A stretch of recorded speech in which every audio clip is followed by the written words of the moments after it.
On a ridge above a Sussex valley, on the 14th of October in the year 1066, a king stood beneath his banners in the last hour of a world that was about to end. Around him, the housecarls of England locked their shields into a wall of iron and ash, their axes catching the pale autumn light. Before them, across a shallow valley, the largest invasion force ever assembled in Western Europe made ready to attack. By nightfall, the man who stood at the center of that shield wall would be dead. An arrow or a blade would silence a bloodline that had ruled longer than any other family in England, and the entire course of the English language, law, and identity would be violently, irrevocably redirected. This is the story of that man. Not a distant myth, not a name half remembered from a tapestry, but a living, breathing human being who rose from the ranks of the nobility to wear a crown he may never have truly been meant to hold,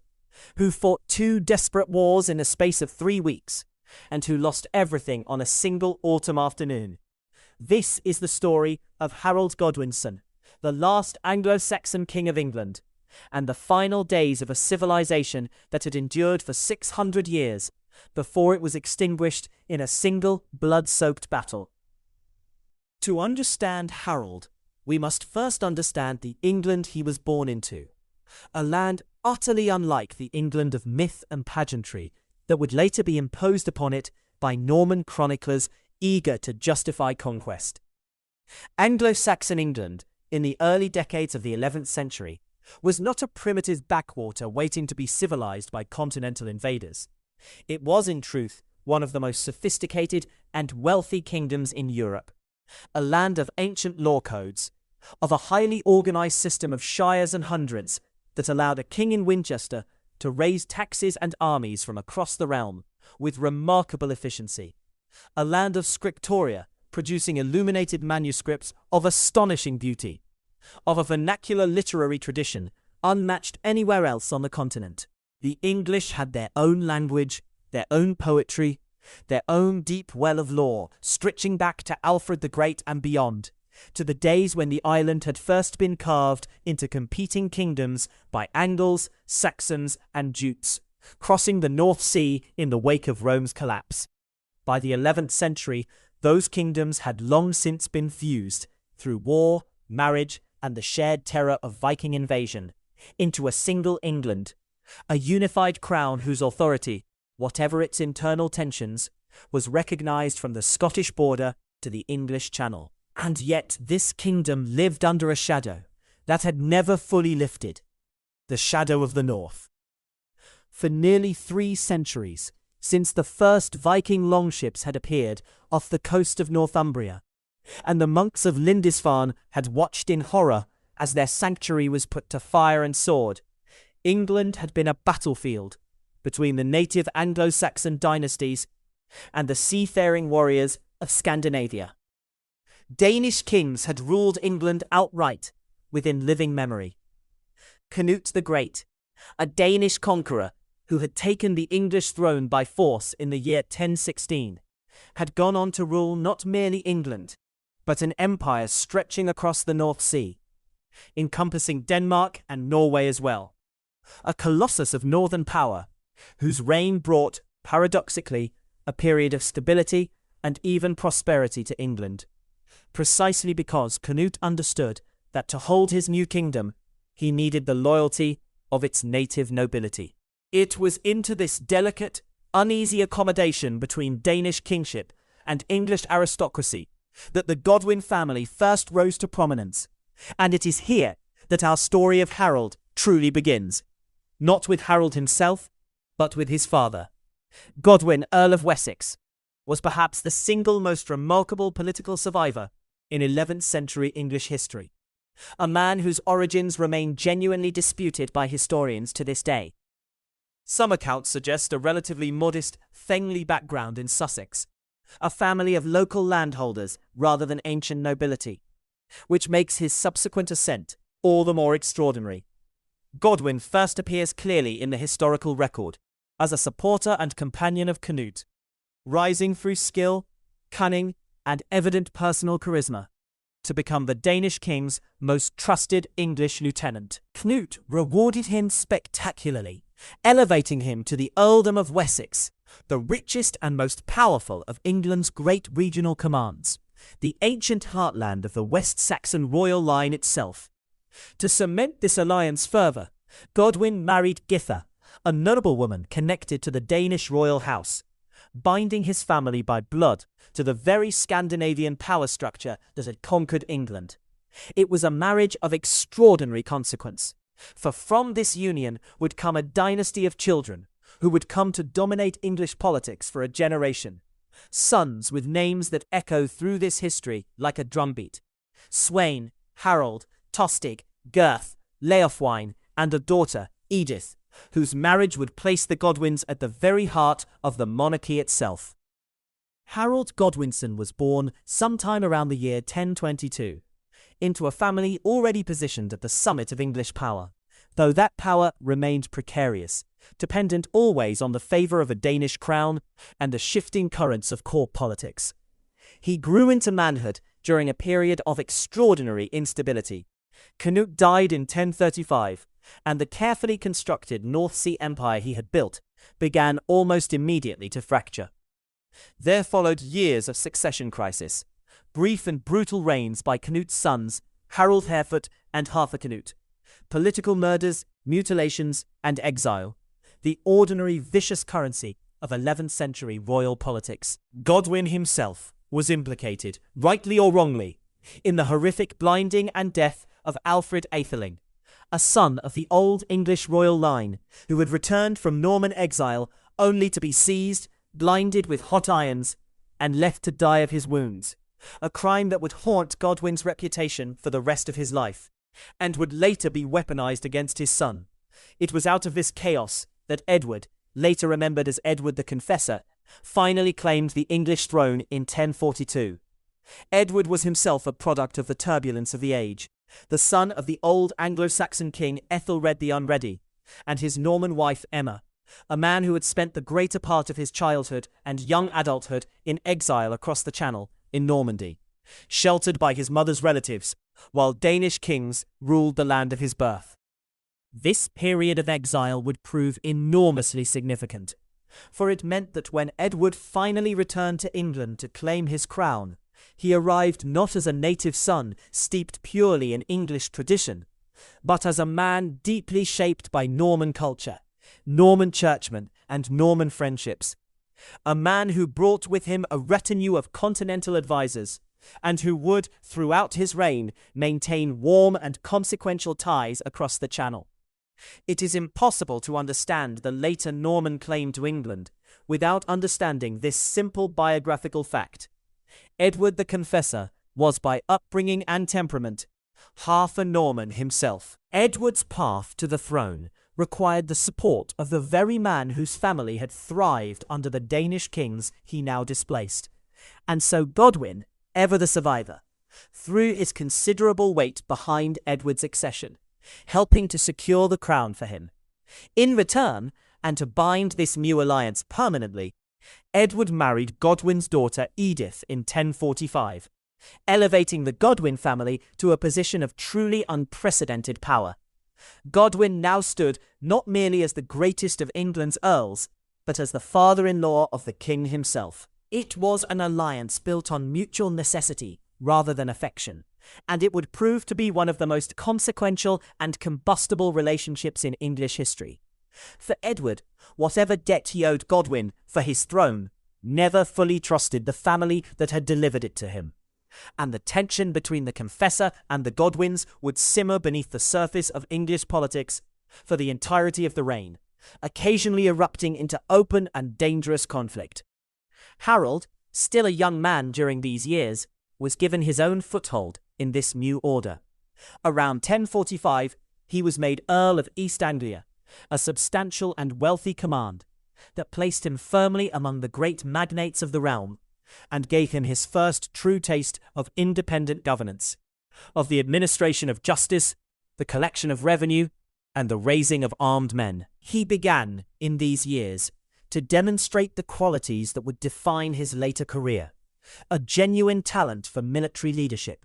a capacity for diplomacy, and crucially, unlike his more volatile brothers, a certain political patience, a willingness to bide his time. This patience would be tested severely in 1051, when the long-simmering tension between King Edward and the Godwin family finally boiled over into outright crisis. The spark, as is so often the case in these affairs, was almost absurdly small in itself, a violent brawl in the town of Dover, between the retinue of a visiting Norman nobleman and the townsfolk, resulting in bloodshed on both sides. When King Edward ordered Godwin, as Earl of Wessex, and thus responsible for the region, to punish the town of Dover for its role in the violence, Godwin refused, unwilling to move against his own people, at the command of a king he suspected of favouring his Norman friends over native English interests. This refusal was nothing less than a direct challenge to royal authority, and Edward, who had waited years for an opportunity to break the family that had installed him on the throne, seized upon it with evident relish. He summoned his other great earls, men like Leofric of Mercia and Siward of Northumbria, and rallied enough support to move against Godwin and his sons militarily. Rather than risk open civil war with uncertain odds, Godwin and his family chose exile, fleeing England in the autumn of 1051, scattering across the Channel and the Irish Sea, their vast estates confiscated by the crown. Even Queen Edith, Godwin's own daughter, was repudiated by her husband and sent to a nunnery, a humiliating and pointed act of political vengeance. For Harold, now in his late 20s, this was a formative crucible. He fled to Ireland, to the court of the Norse Gaelic king of Dublin, while his father and other brothers sought refuge in Flanders, and for nearly a year the family existed as exiles, stripped of lands and titles, their fate entirely uncertain. Yet this exile revealed the true resilience and capability of the Godwin family, for rather than fading into obscurity, they began methodically planning their return. In the summer of 1052, Godwin and his sons launched a coordinated invasion of England, Harold sailing from Ireland with a fleet of ships, while his father struck from Flanders, and the two forces converged with alarming speed and precision on the south coast. What followed was less a war than a display of overwhelming political leverage, for as the Godwin fleets moved along the coast and up the Thames toward London, it became clear that the family retained enormous popular and aristocratic support within England itself. Faced with the real prospect of civil war, and the evident unwillingness of much of the English nobility to fight against Godwin on Edward's behalf, the king was forced into a humiliating climb-down. Godwin and his sons were restored to all their lands and titles. Queen Edith was returned to her position at court, and several of Edward's Norman favourites, blamed for stoking the original crisis, were driven from the realm. It was a stunning political reversal, and it demonstrated with total clarity where the true balance of power in England actually lay. The king might wear the crown, but the Godwins commanded the loyalty of the English aristocracy and the English people. For all his piety and his sacred office, simply could not match. Godwin himself did not long survive this triumph. In the spring of 1053, according to the most dramatic and frequently repeated account, he collapsed suddenly at a royal banquet, struck down, chroniclers claimed, in the very act of protesting his innocence in the long-ago death of the aetheling Alfred, and died within days. Whatever the precise truth of his final moments, his death transformed the political landscape of England overnight, for it left a vacancy at the very summit of the aristocracy. The earldom of Wessex itself, the ancient royal heartland, the single richest and most strategically vital command in the kingdom. And, to that vacancy, King Edward, whether from genuine respect for Harold's abilities or from a calculated recognition that he had no real alternative, appointed Godwin's eldest surviving son. Harold Godwinson was now Earl of Wessex, and at a stroke he became the second most powerful man in England, a position he would hold and steadily expand for the next 13 years, years during which he would prove himself again and again the indispensable man of the English state, The Harold who emerges in the historical record through the 1050s and 1060s is a figure of genuine substance, not merely an inheritor of his father's power, but a formidable leader in his own right. Where his father had been a consummate political operator, Harold combined that same political shrewdness with a talent for military command that would come to define his public reputation. His most celebrated early achievement came in the campaigns against Wales, where the Welsh ruler Gruffydd ap Llywelyn had unified the Welsh kingdoms under his own rule and had spent years launching devastating raids across the English border, burning towns, seizing cattle, and humiliating successive English commanders sent against him.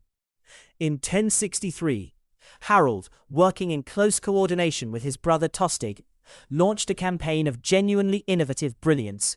employing fast-moving, lightly equipped forces to strike deep into the Welsh mountains, refusing to be drawn into the kind of static, grinding warfare that had defeated previous English expeditions. The campaign was ruthlessly, comprehensively successful. Gruffydd was hunted down and killed by his own men, who sent his severed head to Harold as proof of their submission, and Wales was reduced to a fragmented English-dominated settlement that would hold more or less for a generation. It was a triumph that resonated across the kingdom, cementing Harold's reputation as England's foremost soldier, a man who could succeed where others had failed, a man increasingly who looked less like the son of a powerful earl and more like a king in waiting. And it was around this same period, in 1064, that Harold became embroiled in the single most consequential and controversial episode of his entire career, before the conquest itself, an episode whose true meaning would become the central battleground of an entire war of propaganda: his journey across the English Channel to the court of Duke William of Normandy. The precise circumstances of this journey remain genuinely, maddeningly uncertain, contested by chroniclers writing on both sides of the Channel, with radically different agendas, but the broad outline is generally agreed upon. Harold set sail from the English coast, whether on a mission for King Edward to negotiate the release of hostages the king had left in Normandy years earlier, or perhaps on a private venture of his own,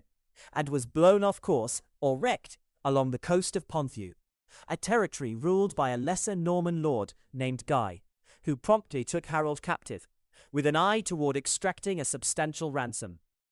Duke William of Normandy, learning of this, intervened, securing Harold's release from Guy, and bringing the English earl to his own court at Rouen, where Harold would remain for a period of weeks or months, as ostensibly an honoured guest. It is here, according to the Norman account of history,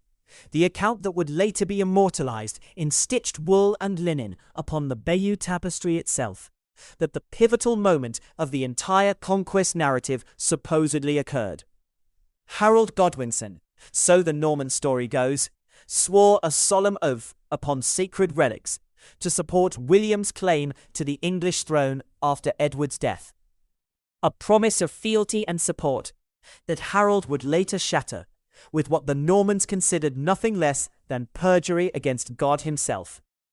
This oath, as depicted by Norman chroniclers and immortalized in the tapestry's famous scene of Harold with his hands upon two reliquaries,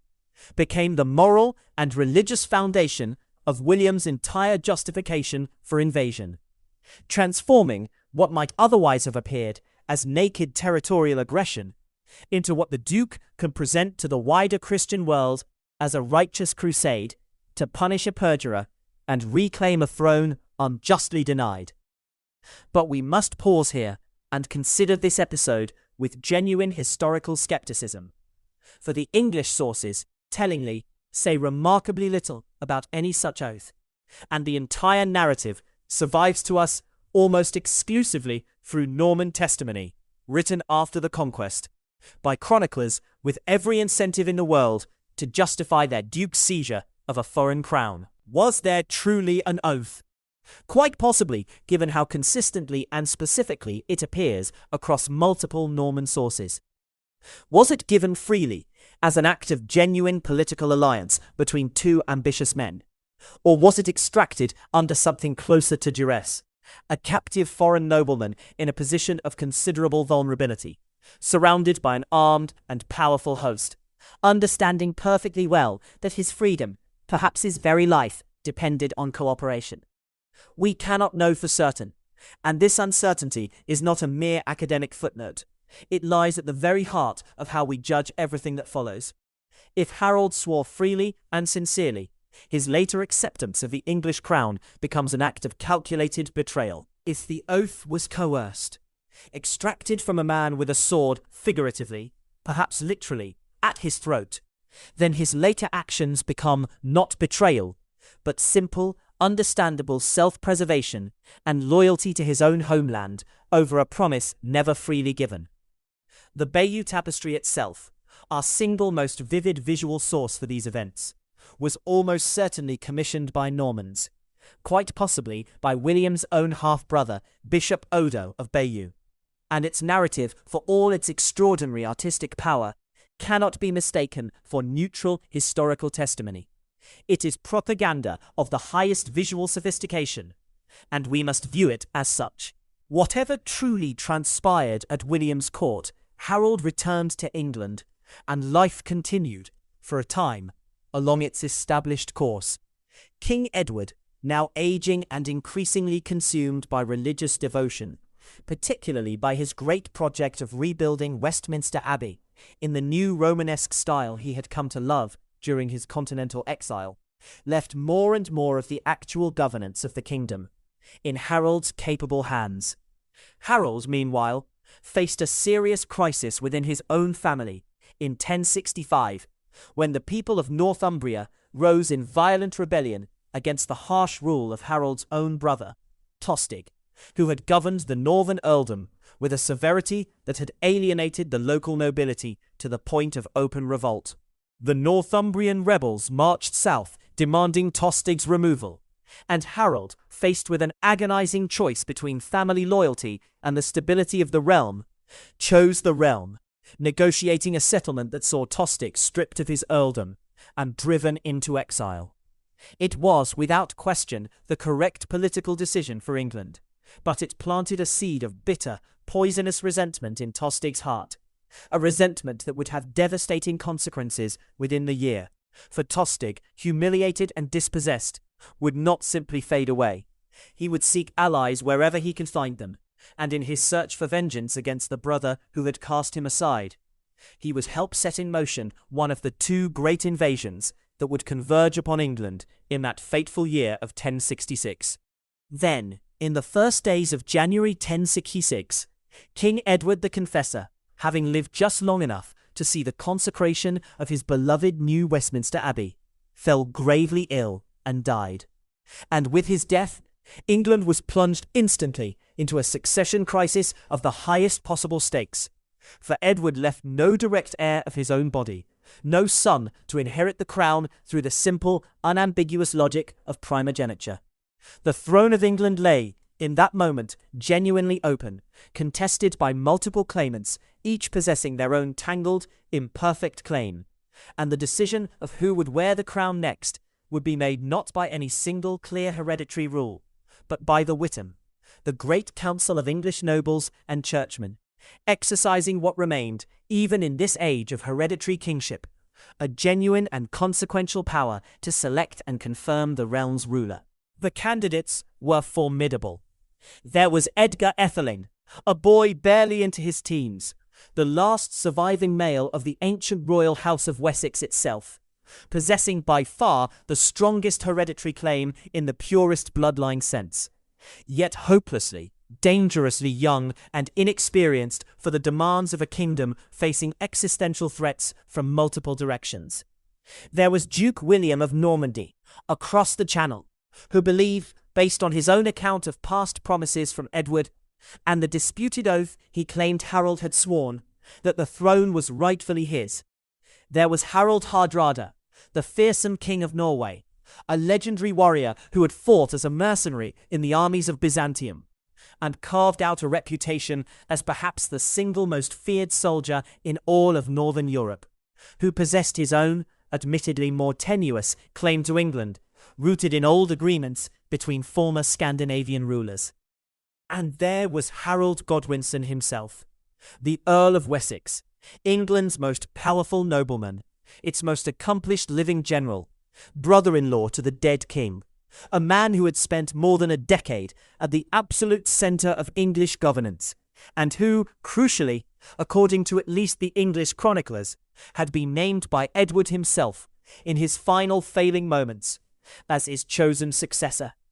The Witan moved with a speed that speaks volumes about the genuine urgency the English nobility felt regarding the threats gathering on the horizon. On the very day of Edward's burial, the 6th of January, 1066, Harold Godwinson was crowned King of England, quite possibly in the still unfinished splendour of Westminster Abbey itself, the church Edward had laboured for years to build. It was, by any measure, an extraordinarily swift coronation, and this speed has itself become a point of historical controversy, for it left little time for wider consultation, and gave William of Normandy, when news reached him across the Channel, ample grounds to portray the entire affair as an illegal seizure of power, a coup dressed in the ceremonial robes of legality. Yet we should not be too quick to accept the Norman framing uncritically. In an age without standing communications, without any mechanism for a lengthy interregnum, without grave risk of instability or invasion, a swift coronation of the most capable and powerful man available was not merely acceptable by the political logic of the time. It was arguably essential, a pragmatic and defensible response to a genuinely dangerous moment. Harold was not some obscure pretender snatching an unearned crown. He was, by any reasonable contemporary standard, the most qualified man in England to wear it, and the Witan, composed of men who understood the stakes with perfect clarity, chose him with what appears to have been genuine and rapid consensus. But the ink was barely dry on the ceremony before the storm clouds began, in earnest, to gather. Across the Channel in Normandy, William received the news of Harold's coronation with what the chroniclers describe as towering, incandescent fury, a rage rooted equally in genuine outrage at what he perceived as a broken sacred oath, and in the cold calculation of a supremely ambitious man who saw a magnificent kingdom slipping from his grasp. William was no ordinary duke. He was a man who had clawed his way to secure control of Normandy from an almost impossibly precarious position. The illegitimate son of the previous duke, a boy who had survived multiple assassination attempts and periods of open civil war during his minority, to emerge as one of the most formidable and ruthless rulers in Europe, a master of both battlefield tactics and the patient, grinding work of feudal administration. He would not simply accept the loss of England. He began, almost immediately, the immense undertaking of assembling an invasion force, and crucially, he sought and received the blessing of Pope Alexander II, securing a papal banner to carry into battle, transforming his invasion, in the eyes of much of Christian Europe, from a mere act of territorial conquest into something resembling a holy endeavour, a righteous crusade against a perjured usurper. This was a masterstroke of political and religious framing, and it allowed William to draw knights, soldiers, and mercenaries, not merely from his own Norman domains, but from across France, Flanders, and Brittany, all eager to participate in what has been sanctified as a just and even sacred war. Yet building this invasion force, and more critically, transporting it across a notoriously unpredictable stretch of open sea, was no small undertaking, and through the long months of the spring and summer of 1066, William's forces gathered at the mouth of the River Dives, and later at Sainte-Valerie-sur-Somme, waiting with mounting frustration for favourable winds. And Harold, on the English side of the Channel, understood with perfect clarity what was coming. He spent that same summer engaged in one of the most impressive feats of military mobilization in the entire Anglo-Saxon period, raising and maintaining a substantial army and fleet along the southern coast of England, a defensive force known to history as the Third, composed of both the professional corps of housecarls, the elite, heavily armed and armoured warriors who formed the backbone of any English royal army, and the broader levy of free men called up from the shires.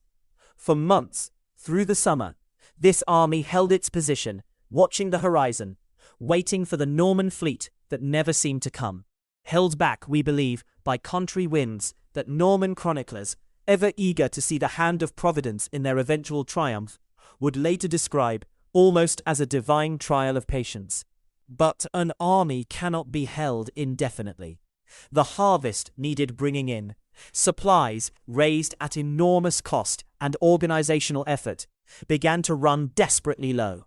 And so, on the 8th of September 1066, with no sign of William's invasion, and with the practical demands of an agricultural kingdom pressing ever more urgently, Harold made the fateful decision to stand down the Fyrd, releasing the levied men to return to their homes and their fields, retaining only a smaller core force. It was, by any reasonable military logic of the time, a defensible decision, arguably an unavoidable one. But it would prove to be a decision of catastrophic timing, for the threat Harold now faced was not in fact singular. It was double, and the second half of that terrible pincer was about to fall upon the northern shores of his kingdom, with devastating and unexpected speed. For, while William gathered his forces in the south, in the north, a second storm had been building, one with roots stretching back to the bitter exile of Harold's own estranged brother, Tostig. Cast out of Northumbria and consumed by a burning desire for revenge against the brother who had abandoned him to preserve the peace of the realm, Tostig had spent the intervening months seeking allies for a war of retribution, and he found the most formidable ally imaginable in Harold Hardrada, King of Norway, a man whose very byname, Hardrada, meaning something close to hard ruler or ruthless, speaks to the fearsome reputation he had earned across a lifetime of warfare, stretching from the Baltic to Byzantium, from Sicily to the frozen north. Hardrada possessed his own, admittedly distant and legally questionable, claim to the English throne, rooted in an old agreement between former Scandinavian rulers of England and Norway. But more than any formal legal claim, he possessed the ambition, the resources, and the sheer martial reputation to make a genuine bid for conquest. And Tostig's intimate knowledge of English politics and geography made him an invaluable, vengeful guide. In September of 1066, Harold Hardrada's fleet, an armada the sagas describe as numbering in the hundreds of ships, appeared off the coast of Yorkshire, and the second front of England's nightmare year opened with terrifying speed. The Norwegian king and his English ally Tostig struck at Scarborough, then pushed inland, and on the 20th of September, they met and decisively defeated a hastily assembled English force under the northern Earls Edwin and Morcar at the Battle of Fulford, just outside York.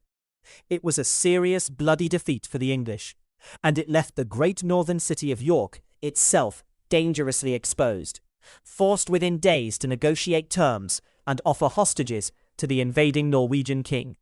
The north of England, in the space of little more than a fortnight, had effectively fallen. News of this catastrophe reached Harold in the south, with what must have been an almost physically staggering shock, for he now faced the precise nightmare scenario that every English strategist had feared throughout that long summer of waiting.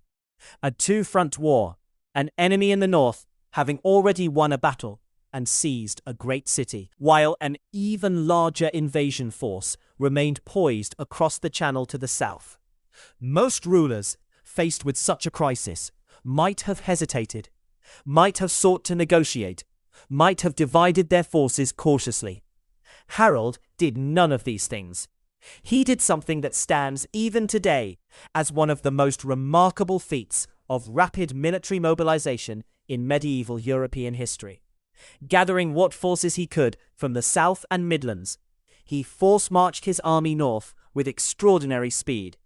covering a distance of roughly 185 miles in a matter of days, an almost superhuman pace for a medieval army moving on foot and horseback, arriving in Yorkshire and catching Harold Hardrada's forces completely, devastatingly by surprise. On the 25th of September, 1066, at a river crossing called Stamford Bridge, England and Norway met in one of the most dramatic battles of the entire Middle Ages. The Norwegian forces, having secured York's submission days earlier, had grown complacent, believing the immediate danger had passed, and a significant portion of their army had left their heavier armour back with the ships at Rickhall, several miles away, when Harold's army appeared with stunning, terrifying suddenness on the horizon. The chroniclers preserve a story, whether literally true or symbolically embellished, we cannot say for certain, of a single massive Norwegian warrior holding the narrow bridge alone against the entire advancing English army, cutting down attacker after attacker with his great axe, until finally he was killed. Some accounts say by a spear thrust up through the planks of the bridge from beneath. A moment of individual heroism amid encroaching catastrophe. Once the English forces finally crossed, the battle that followed was ferocious, brutal, and ultimately decisively one-sided. Harold Hardrada himself was struck down and killed, reportedly by an arrow through the throat, in the thick of the fighting. Tostig, Harold's own brother, fell alongside him. The Norwegian army, caught without its full strength and increasingly encircled, was virtually annihilated. Of the enormous invasion fleet that had arrived weeks earlier, so few survivors remained that, according to the chroniclers, only a small remnant of ships were needed to carry the defeated remnant of that once mighty host back across the North Sea. Stamford Bridge stands, by any measure, as one of the great triumphs of Anglo-Saxon arms, a battle that effectively ended the age of Viking invasion of England forever. Harold Godwinson had, in the space of a few extraordinary days, marched the length of his kingdom and annihilated one of the two great threats to his crown. He had perhaps 3 days to savour this triumph, to allow his exhausted army to rest, to grieve or reflect upon the death of his estranged brother, before the second dreaded piece of news arrived, carried by exhausted riders racing north with all possible speed. The winds across the Channel had finally shifted. William of Normandy had sailed.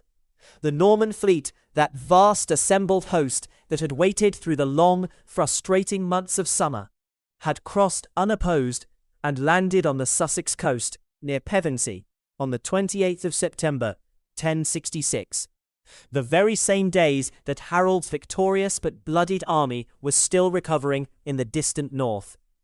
It is difficult to imagine a crueler stroke of fate, a more brutally ironic timing than this, that the wind which had held William back for so long should finally turn in the precise days when England's defences in the south had been stripped away to meet the Norwegian threat. When the very army that might have contested a Norman landing on the beaches was instead marching, exhausted, 400 miles to the north. Harold now faced an agonizing decision, one that historians have debated for nearly a millennium since. His army, though victorious, was exhausted from its extraordinary forced march and from the brutal fighting at Stamford Bridge. Reinforcements from the south had not yet had time to muster in the northern theatre. Wisdom, caution, the ordinary logic of military strategy might have counselled a period of rest, a gathering of fresh forces, a measured, deliberate advance south to confront William only once Harold's strength had been properly restored and reinforced. Yet Harold chose speed and aggression instead, turning his weary army around and marching south with almost the same extraordinary rapidity that had carried them north only days before, gathering what additional forces he could along the way, but by every account arriving in the south with an army that was smaller, more exhausted, and less fully prepared than it might otherwise have been. Why did he move with such haste? The historical debate here is genuinely unresolved, and reasonable historians land on different sides of it even today. Some argue that Harold, fully aware of the devastation William's forces were inflicting on the Sussex countryside, on his own ancestral lands in Wessex, felt a personal and political obligation to protect his people and his patrimony from further ravaging. That every week of delay meant more villages burned, more of his own subjects suffering under Norman foraging and reprisal. Others suggest Harold may have hoped to replicate the extraordinary success of Stamford Bridge, to catch William similarly off guard with a surprise attack before the Norman forces could fully consolidate their beachhead and its surrounding defences. Still others point to simple, understandable impatience, the psychological momentum of a king who had just achieved one stunning victory through speed and audacity, and who perhaps dangerously believed that same formula could be repeated against a very different kind of enemy. Whatever the precise calculus in Harold's mind, the decision to advance immediately, rather than to pause, rest, and gather overwhelming strength, remains one of the most consequential and most heavily scrutinized choices in the whole of English military history, and many historians consider it, in hindsight, to have been a fateful, perhaps decisive, strategic error. By the night of the 13th of October, Harold's army had reached and taken up position on Senlac Hill, near the small settlement that would later be renamed Battle, in commemoration of what was about to occur there, a location roughly 7 miles from William's fortified camp near Hastings. It was, in purely tactical terms, a strong defensive position, a ridge with steep approaches on several sides, forcing any attacking force to advance uphill into the teeth of a prepared defense, protected further by marshy ground on the flanks that would hamper any attempt at outflanking maneuvers. Harold arrayed his forces in the classic Anglo-Saxon formation of the shield wall. His elite housecarls, professional warriors equipped with mail armor, kite-shaped shields, and above all, their fearsome two-handed Danish axes, capable of cleaving through armor, horse, and rider alike, forming the unbreakable core along the ridge's crest, flanked and reinforced by the broader levy of the Third. Men less thoroughly equipped and trained, but numerous, determined, and defending their own native soil. And so, on the morning of the 14th of October, 1066, two armies faced each other across a shallow valley in the Sussex countryside, and the fate of England hung, quite literally, in the balance of a single day's fighting. William's forces, arrayed below the ridge, represented a genuinely different style of medieval warfare than the one the English were accustomed to. A combined arms force of infantry, archers, and crucially, heavy cavalry. Mounted knights whose ability to charge, wheel, retreat, and charge again gave the Norman army a tactical flexibility that the largely static, foot-bound English shield wall simply could not match. William organized his forces into 3 divisions, arranging archers in the front rank to soften the English lines with volleys of arrows, infantry behind them to press the assault, and his prized cavalry held ready to exploit any weakness or break in the English formation. The battle began, by most chronicle accounts, sometime around 9 in the morning, with Norman archers loosing volley after volley up the slope toward the waiting shield wall. An initial barrage that achieved relatively limited effect, for the tightly packed, raised shields of the housecarls formed an effective barrier against arrows fired at a steep upward angle. The Norman infantry then advanced, only to be met by a hail of thrown spears, axes, and stones from the English line, and by the terrifying bone-crushing power of the housecarls' great war axes, wielded with such devastating effect against man and horse alike, that the initial Norman assault began, by mid-morning, to falter and waver.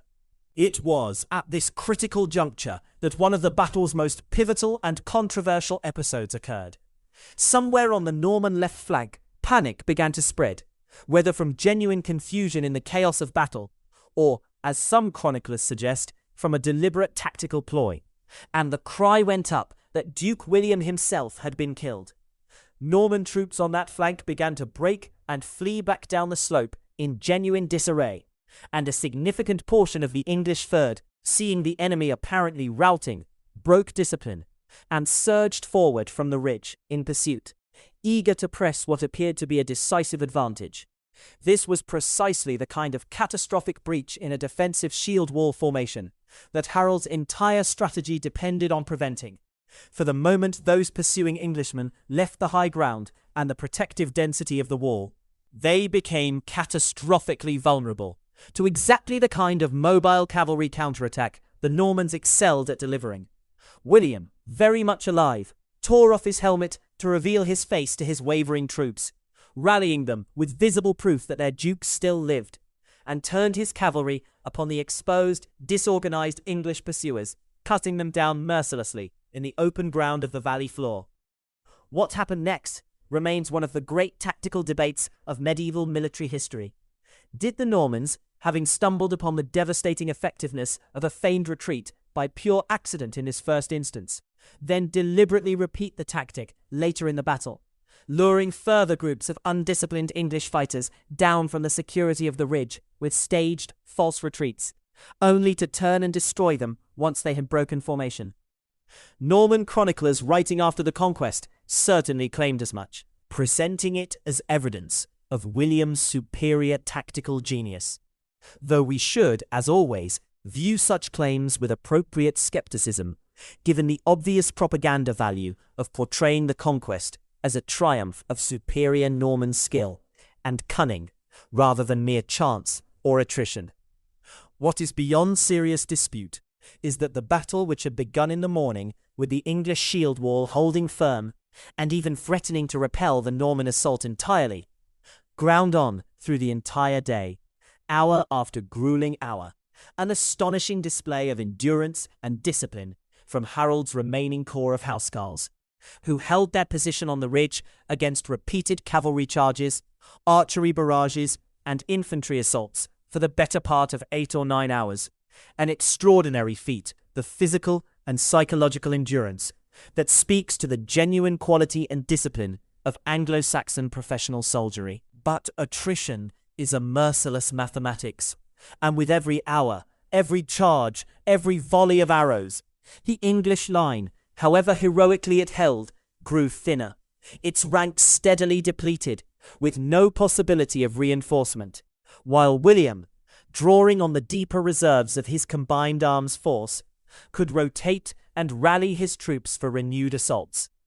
As the afternoon wore into evening, with the light beginning to fail, the Norman commander apparently ordered his archers to alter their angle of fire, loosing volleys not directly into the shields of the front rank, but high into the air, so that arrows would descend nearly vertically upon the packed ranks behind the shield wall, where men were more exposed and less able to protect themselves from above.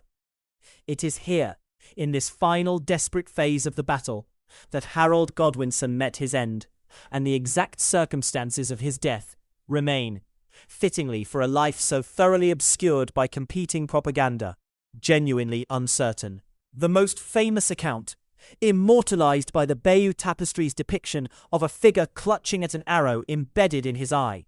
has entered popular memory as the definitive version of Harold's death, and it may well be substantially accurate. An unlucky, agonizing wound from the very archery barrage that had been redirected to fall upon the English ranks from above. Yet other chronicle accounts, particularly from later Norman sources, describe a more brutal end. Harold cut down and hacked apart by a group of Norman knights who broke through the weakening English line in the battle's final, chaotic moments.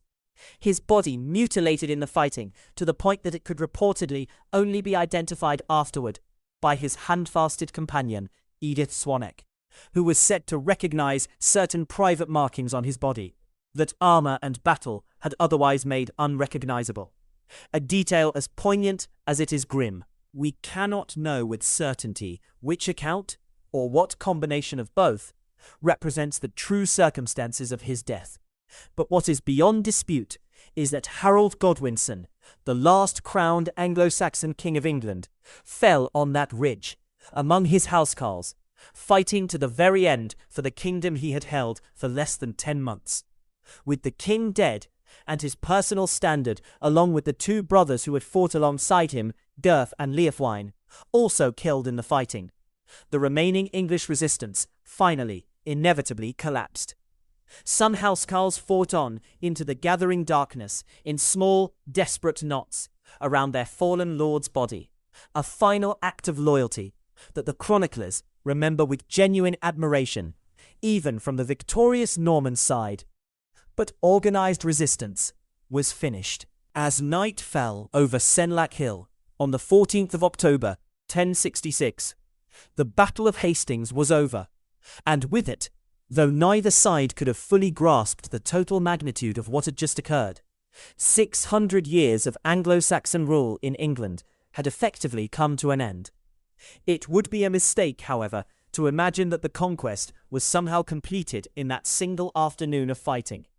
William did not simply march unopposed into a submissive kingdom. He spent weeks consolidating his position around the southeast, and it was not until Christmas Day of 1066 that he was finally crowned King of England in Westminster Abbey, the very church Edward the Confessor had laboured so long to complete, a coronation marred, according to contemporary accounts, by a moment of chaos when the Norman guards outside, mishearing the cheers of acclamation from within the abbey as the sounds of an uprising, began setting fire to nearby buildings in panicked response. A small but telling episode that reveals just how uneasy and unstable this new Norman kingship truly was in its earliest days. Resistance to Norman rule, in fact, would continue for years across England, most dramatically in the north, where rebellion in 1069 and 1070 provoked William into a campaign of such deliberate, calculated devastation, the infamous Harrying of the North, that entire regions of Yorkshire and the surrounding counties were reduced to depopulated wasteland, their inhabitants slaughtered or driven to starvation, in what stands as one of the most brutal and systematic acts of collective punishment in medieval English history.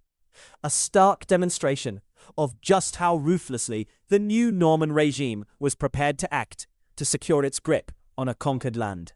The consequences of the conquest, radiating outward from that single autumn afternoon at Hastings, would reshape England more totally and more permanently than perhaps any other single event in the nation's history. The Anglo-Saxon aristocracy was, within a generation, almost entirely dispossessed, its lands redistributed wholesale to William's Norman, Breton, and Flemish followers, creating an entirely new ruling class that spoke a different language, followed different customs, and looked for generations on the native English population as a conquered and subordinate people. The Norman-French language of the new elite would blend over the following centuries with the Old English of the common people to produce eventually the Middle English and ultimately the modern English language. A linguistic fusion whose traces remain visible today in the curious duality of English vocabulary, in the way that the animals raised by English peasants, the cow, the pig, the sheep, retained their Old English names, while the meat those same animals produced once it reached the tables of the Norman nobility became beef, pork, and mutton, French-derived words that testify, even in our everyday speech 9 centuries later, to the brutal social stratification the conquest imposed. The very physical landscape of England was transformed, dotted with hundreds of new stone castles, symbols and instruments of Norman military control, unlike anything the more loosely governed Anglo-Saxon kingdom had required. The entire administrative and legal structure of England, while retaining certain deep continuities with earlier Anglo-Saxon institutions, was fundamentally reshaped by the Normans, particularly the shire system that the Normans found remarkably useful and largely preserved, was nonetheless reoriented decisively toward the feudal, continental model, most comprehensively documented in William's extraordinary Domesday Survey of 1086, an almost obsessively thorough accounting of the landed wealth of his new kingdom, that stands even today as a monument to the totality of the transformation the conquest had wrought.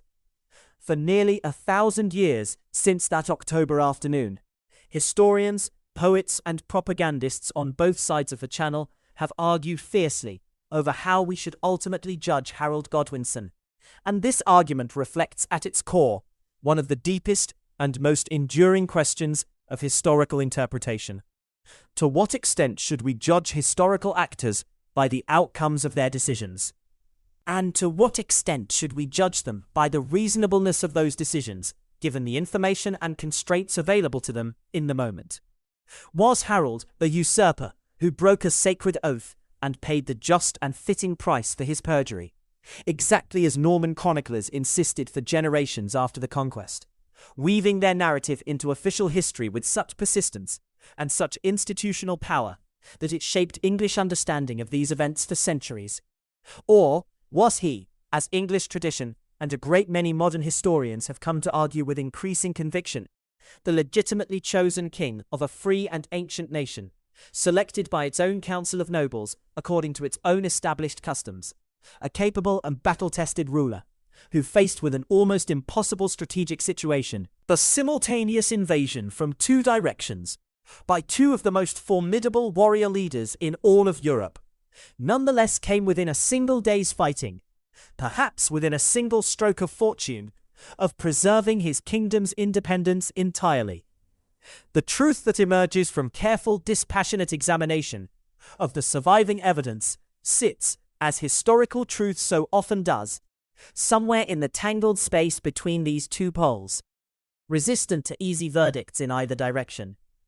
Harold was unmistakably an ambitious man who seized an opportunity when it presented itself, a man whose family had a long and documented history of ruthless political maneuvering, whose father had likely been complicit in political murder, whose own path to the crown involved the swift, perhaps premature, sidelining of a legitimate hereditary claimant in the young Edgar Atheling. He was not a saint, and we do him no favors by pretending he was some flawless, purely tragic hero cut down solely by cruel misfortune.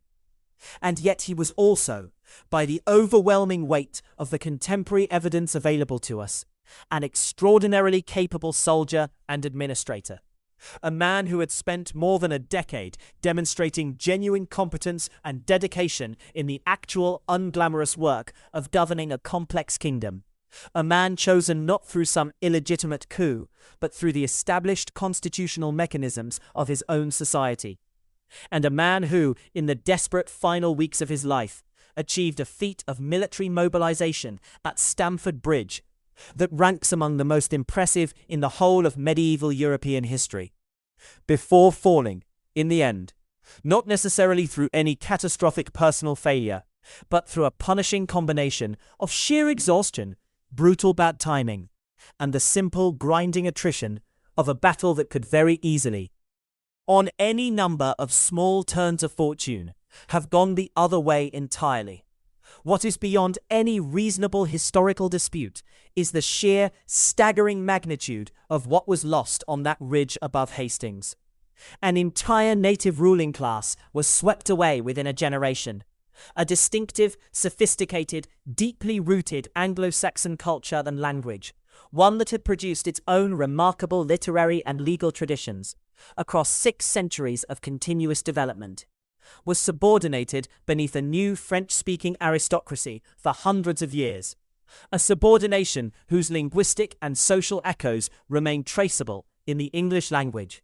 and even in certain patterns of English social class consciousness, to this very day. Harold Godwinson stands in the final accounting of English history, not merely as a footnote or a losing gambler in some minor dynastic squabble, but as the last embodiment of an entire civilization, the final king of a genuinely independent England before that independence was violently, permanently redirected by conquest, the last man to hold the crown of Alfred the Great's line of successors in the ancient, unbroken tradition of Anglo-Saxon kingship. Today, on that same low ridge in Sussex, where the shield wall once stood, the ruins of Battle Abbey mark the spot, built by William himself in the years after the conquest, according to tradition, as an act of penance for the extraordinary bloodshed of that single October day. Its high altar, said to have been positioned at the very location where Harold fell, where the last Anglo-Saxon king breathed his final breath amid the wreckage of his shattered shield wall. Visitors walk that quiet field today, largely unchanged in its essential contours across 9 centuries, and it remains difficult, standing there, not to feel the sheer, almost vertiginous weight of what was decided within that small stretch of English countryside in a single autumn afternoon. Nations rise and fall on lesser hinges than this. Here, in the space of daylight hours on the 14th of October, 1066, an entire world ended, and a new one, forged in conquest and destined to reshape the English language, English law, and English identity for 1,000 years to come. Harold Godwinson, warrior, statesman, and finally king, rode into that battle knowing full well what was at stake, knowing that everything he and his family had built across 2 extraordinary generations hung upon the outcome. And when the last of the light failed over Senlac Hill, he had lost his crown, his kingdom, and his life. But he had not lost, and could never truly lose, his place in history as the man who stood, however briefly, however imperfectly, as the final guardian of Anglo-Saxon England, the last king of a free and ancient people, before the old world gave way forever to the new.